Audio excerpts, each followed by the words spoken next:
안녕하세요. 헤븐사 채플 박현욱입니다. 여러분 그동안 잘 지내셨죠? 하나님 아버지의 은혜와 평강이 여러분들의 모든 삶을 붙들고 계시기를 기도하고 있습니다. 오랜만에 이렇게 영상으로 인사를 드리게 되었는데요. 헤븐스타일을 오픈한 지 오늘이 딱 2달째 되는 날이에요. 많은 분들의 기도와 사랑으로 지난 2달을 감사함으로 보내게 되었습니다. 다시 한번 여러분들께 감사 인사드립니다. 기도와 후원 정말 고맙습니다. 헤븐스타 채플과 함께한 여러분의 사랑 덕분에 하나님의 인도하심으로 하루하루 보내주시고 만나게 해주시는 모든 분들에게 저희는요 지금 하나님의 사랑을 흘려보내고 있습니다. 저의 힘이 아닌, 저의 능력이 아닌 하나님 부어주시는 은혜로 하루하루 예배의 삶을 채워나가길 기도하고 소망하고 있어요.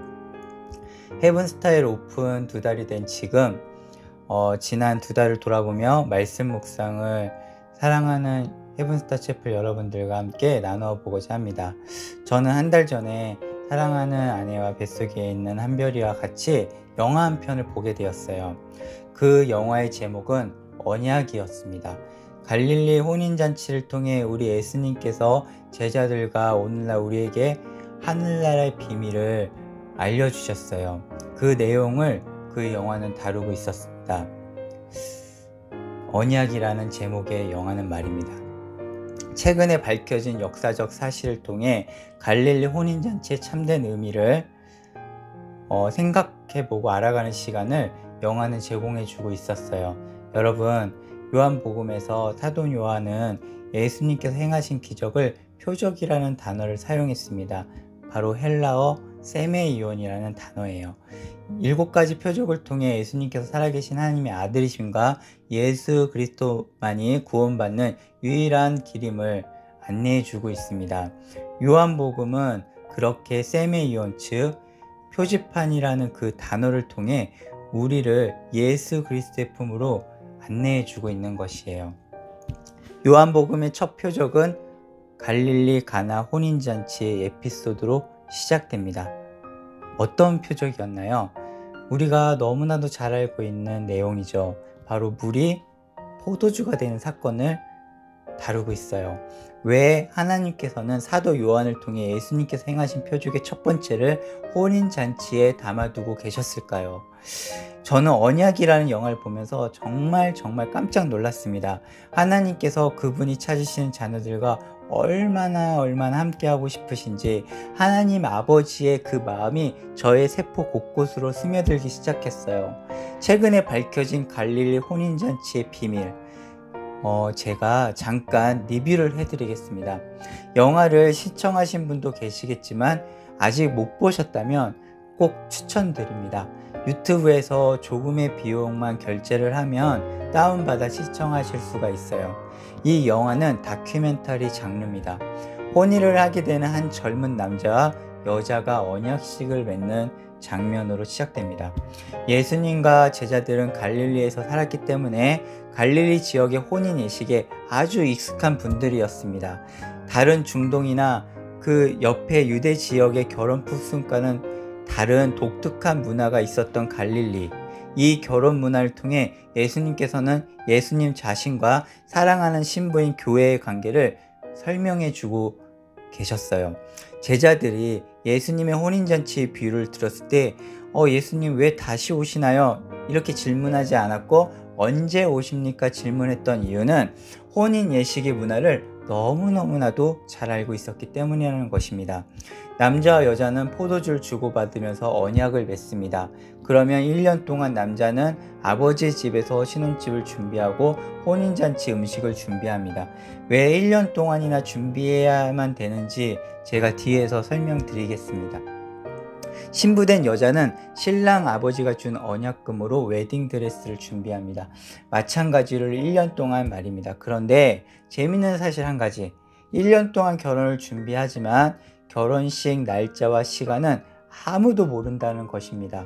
신랑의 아버지만 그때를 알고 있습니다.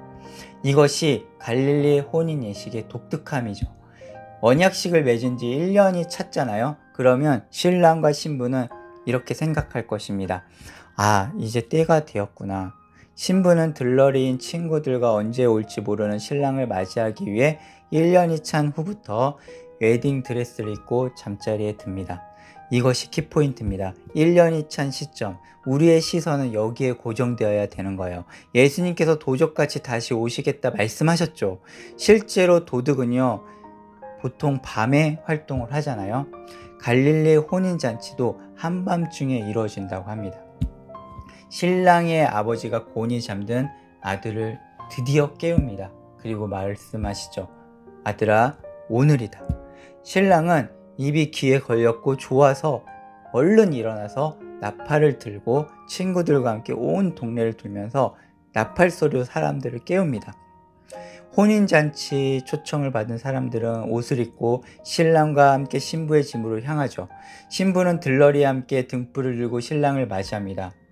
여기서 저는 열처녀의 비유가 떠오르더라고요.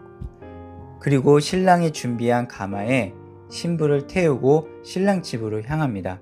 갈릴리에선 이 장면을 신부가 날라서 신랑 집으로 간다 이렇게 표현한다고 영화는 기록하고 있어요. 이 장면을 보고 있으면 교회의 휴거가 연상된다고 영화는 또 설명해 주고 있습니다. 혼인집에 도착한 신랑과 신부 그리고 초청받은 이웃들은 혼인집에 들어가죠. 그리고 그 다음에 정말 큰 충격적인 장면이 나옵니다. 혼인집 문이 닫히면 7일 동안 잔치가 이루어지는데 아무도 밖을 나갈 수 없고 아무도 밖에서 안으로 들어올 수 없다고 합니다. 7일의 혼인잔치를 준비하기에 신랑은 1년 동안 그 준비를 하는 거예요. 그래서 1년이라는 시간이 걸리는 거예요. 7일 동안의 혼인잔치는 계시록에 기록된 어린 양의 혼인잔치를 말합니다. 나팔을 듣고도 그 초청에 응하지 않는 사람은 혼인잔치에 들어갈 수가 없어요. 요한복음에서 이 7일 혼인잔치에 예수님과 제자들이 초청받으신 거예요. 예수님과 교회인 우리가 함께 어린 양의 혼인잔치 이루어지잖아요. 여러분들은 이 혼인잔치가 기다려지시나요? 예수님께서 포도주가 없다고 말씀하시는 어머니 마리아에게 여자여, 내가 무슨 상관이 있습니까? 내 때가 아직 이르지 않았습니다. 이렇게 말씀하신 이유는 무엇일까요? 예수님께서는 아직 십자가의 영광을 받으시기 전이기 때문입니다. 십자가에서 우리를 구속하시고 하나님 아버지 품에서 아버지의 때를 기다리고 계십니다. 마치 언약식을 마친 신랑처럼 말입니다. 7일 동안 이루어지는 혼인잔치에 포도주가 없다라는 것은 잔치가 파토날 지경이 되었다는 것이죠. 여기서 예수님께서는 물이 포도주가 되게 하셨습니다. 하인들의 순종을 사용하셨죠. 그 혼인잔치의 집의 기쁨은 그 이후로 더 충만해졌습니다. 바로 이것입니다. 예수님과 함께하는 혼인잔치는 기쁨이 충만해지고 모자람이 없는 곳임을 성경은 요한복음 우리에게 말씀해 주고 계시는 거예요. 그리고 진짜 혼인잔치를 소망하도록 바라보도록 우리를 이끌고 있죠. 그 모든 시작이 바로 어디서 이루어집니까? 십자가입니다. 예수님께서 십자가의 고통 속에서 그 모든 것을 이루신 거죠. 여러분, 저는 이 영화를 보면서 많은 생각에 잠기게 되었습니다. 여러분은 신랑 되신 예수님이 기다려지시나요? 웨딩 드레스, 즉 세마포를 준비하고 계신가요? 이 세마포는 구원의 선물과 구원받은 신부인 교회가 맺는 성령님의 열매들입니다. 제가 앞에서 휴거에 대해서 언급했습니다. 영어에서도 말을 하고 있고요. 요한계시록을 해석하는 관점이 크게 세 가지가 있습니다. 무천년설, 후천년설, 전천년설입니다. 여러분이 어떤 신학적 견해를 지지하는지 저는 잘 모릅니다. 하지만 저와 아내는요, 전천년을 믿고 있고 성경과 계시록을 그렇게 해석하고 있습니다. 그래야만 성경의 전체적인 흐름이 딱 맞아 떨어집니다. 예수님의 가르침과 모든 성경이 하나로 모아지게 되어 있어요. 갈릴리 혼인잔치는 다시 오실 예수님을 기다리는 신부인 우리들에게, 교회에게 큰 소망을 안겨주는 역사적 사실입니다.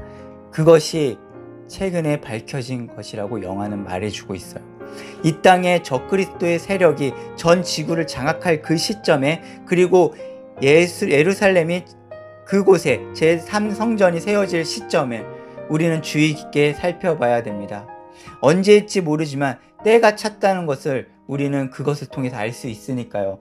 예수님께서도 시대를 분별하라고 말씀하셨죠. 예수님이 언제 다시 오실지는 아버지밖에 모르시지만 시대를 분별하라고 말씀하셨어요. 그래서 우리는 이 시대를 정확하게 분석하고 바라볼 지혜를 구해야 됩니다. 성경의 모든 예언은 문자 그대로 이루어졌죠. 그렇다면 요한계시록도 우리의 현재 시점에서 다니엘서와 같이 함께 이 시대를 맞춰보는 지혜가 필요한 것이죠. 언약식을 맺은 후 1년이 찬 시점에 신부가 세마포를 입고 신랑을 기다리는 것처럼 말입니다. 세상에 취하지 말고 성경을 묵상하면서 예수님을 간절히 기다려야 되는 시대가 바로 오늘날 우리가 살아가는 시대에 이미 틀림이 없습니다. 이 땅에 반드시 7년 대환란이 있을 것인데 전에도 없었고 후에도 없었다고 예수님께서는 마태복음에서 말씀하셨죠. 예수님께서 사랑하시는 교회를 불러주실 것입니다. 언제요? 7년 대환란이 일어날 시점의 말입니다. 그것이 바로 휴거죠. 그리고 어린 양의 혼인잔치가 이 땅에 7년 대환란이 있는 동안 하늘나라에서는 어린 양의 혼인잔치가 진행될 것입니다. 갈릴리 혼인잔치의 문화를 통해 예수님께서는 우리에게 말씀하십니다. 때를 기다리고 준비하라고 말입니다. 마라나타, 주님 다시 오십니다. 이 땅에 소망을 가지고 있다면 절대로 예수님이 기다려지지가 않습니다. 한번 내 자신을 점검해 보세요. 우리가 일하고 공부하고 살아가는 모든 이유가 복음의 초점이 맞춰져 있지 않으면 절대로 예수님이 기다려지지가 않습니다. 여러분은 왜 지금 일하고 계시는가요? 왜 공부하시나요? 왜 살아가시나요? 예수님께서 새 계명을 주셨습니다. 서로 사랑하라고 말입니다. 예수님께서 원하시는 것을 하면 예수님의 제자이고 그 사람은 나의 친구라 이렇게 말씀해 주고 계세요. 우리의 기도 제목은 예수님이 원하는 것이 우리 삶의 열매로 나타나기를 구하는 것이죠. 이것이 성경에서 말씀하신 열매이고 성령 하나님께서 맺어주신 열매입니다. 다시 말해 교회가 입을 웨딩드레스이죠. 바로 세마포입니다. 그 삶을 여러분은 갈망하시나요? 그 삶이 목마르십니까? 그렇다면 여러분은 예수님의 거룩한 신부가 맞습니다. 마태복음 16장 24절 말씀입니다. 이에 예수께서 제자들에게 이르시되 누구든지 나를 따라오려거든 자기를 부인하고 자기 십자가를 지고 나를 따를 것이니라. 그 열매의 처음 시작은 자기 부인임을 우린 꼭 기억합시다. 저는 헤브스타일을 오픈하고 준비하고 지난 2달을 보내면서 아내와 뱃속에 있는 한별이에게 너무나도 소홀했어요. 빵점짜리 남편이었고 아빠였습니다. 아내와 한별이에게 정말 미안했습니다. 제 몸이 힘들다고 더 사랑해주지 못했고 아껴주지 못한 제 모습이 너무너무 부끄러웠고 하나님께 이렇게 기도했습니다. 하나님 더욱더 예수님의 사랑을 흘려보낼 힘을 나에게 주세요. 아직도 한참 부족하지만 기도한 바를 믿고 지금은 노력하고 있습니다. 그러면서 자기를 부인하는 것이 얼마나 어려운 일인지 다시 한번 묵상하게 되었어요. 아, 하나님의 은혜가 아니면 정말로 불가능하구나. 거룩한 신부가 되는 것이 오로지 내 힘이 아닌 하나님의 은혜구나. 여러분, 여러분의 삶이 예수 그리스도의 사랑으로 충만하기를 축복하고 기도하겠습니다. 새롭게 시작되는 한 주도 다시 오실 예수님을 소망하고 그 사랑을 많이 주변 사람들에게 흘려보내주시고요. 그 사랑을 또 하나님으로부터 많이 받으시는 하루하루가 되기를 기도하겠습니다. 헤븐스타 채플 여러분 정말로 사랑하고 축복합니다. 감사합니다.